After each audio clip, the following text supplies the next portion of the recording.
સુરેન્દ્રનગર સમગ્ર દેશમાં હાલ ગણેશોત્સવની ધામધૂમ વચ્ચે ભક્તિભાવ છવાયો છે, ત્યારે સુરેન્દ્રનગર જિલ્લામાં પણ ભક્તોમાં ઉત્સવને લઈને ભારે ઉત્સાહ જોવા મળી રહ્યો છે। શહેર તેમજ ગ્રામ્ય વિસ્તારોમાંથી ભક્તોએ નાની મોટી ગણેશ મૂર્તિઓની ખરીદી કરી વાજતે ગાજતે ડીજેના તારે ભક્તોએ શ્રી ગણેશની મૂર્તિની વિધિવત પ્રતિષ્ઠા કરી। શહેરના વિવિધ વિસ્તારોમાં ગણપતિ બાપા મોર્યાના જયઘોષ સાથે ભક્તિમય માહોલ સર્જાયો। એક તરફ શહેરીજનોમાં ઉત્સાહને લઈને અનેરો ઉત્સાહ છવાયો છે, ત્યારે મૂર્તિકાર તેમજ વેપારીઓમાં મંદીનો માહોલ।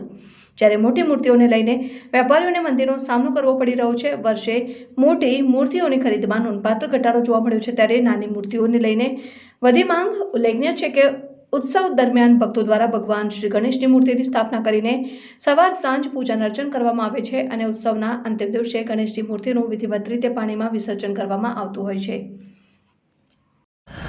મારું નામ હર્ષ તુરકિયા છે। અમે દોરાવનગરથી આવી છેલ્લા 3 વર્ષથી અમે ગણપતિને બેસાડીને એમનો ઉત્સવ અને 10 દિવસ પછી વિસર્જનની કરી છે અને ગણપતિ ઉત્સવમાં નાના છોકરાઓને જમાડી અને એવી રીતે અમે અનોખી રીતે ગણપતિની ઉજવણી કરી। ભાઈ છે, અમે ગુજરાત મોટીનગરમાં રહીએ છીએ। અહીંયા 10 વર્ષથી અમે મૂર્તિનો ધંધો કરીએ છીએ। 10 ફૂટથી નાની કરીને 1 ફૂટ મોટી મૂર્તિ વેચી છે। 500 વાળી, 1000 વાળી, 10,000 વાળી મૂર્તિ, બધી મૂર્તિઓ વેચી છે। પણ આ ફેરી બધાને મંદીમાં આવી ગયા છે, થોડી ઘણી બધા લોકોની મૂર્તિ વધી છે। ગણપતિ ઉત્સવ લઈને સમગ્ર દેશમાં હાલ જોરદાર માહોલ જામી રહ્યો છે, ત્યારે સુરેન્દ્રનગર ખાતે પણ અવનવી મૂર્તિનું આગમન થયું છે। આપ જોઈ શકો છો એ પ્રમાણે બજારમાં અલગ અલગ જગ્યાઓથી આવતા કારીગરો, વેપારીઓ દ્વારા અલગ અલગ મૂર્તિ બનાવી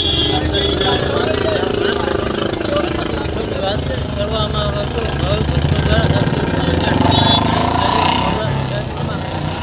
સ્થાપના કરી સાંજ સવાર પૂજા અર્ચના કરવામાં આવતી હોય છે। ત્યારે 10 દિવસ દરમિયાન પૂર્ણ થતાં ભાવિ ભક્તો દ્વારા વાજતે ગાજતે પાણીમાં મૂર્તિ પધરાવી અને પૂર્ણાહુતિ કરવામાં આવતી હોય છે। ભારત નરેશ સોલંકી, સુરેન્દ્રનગર।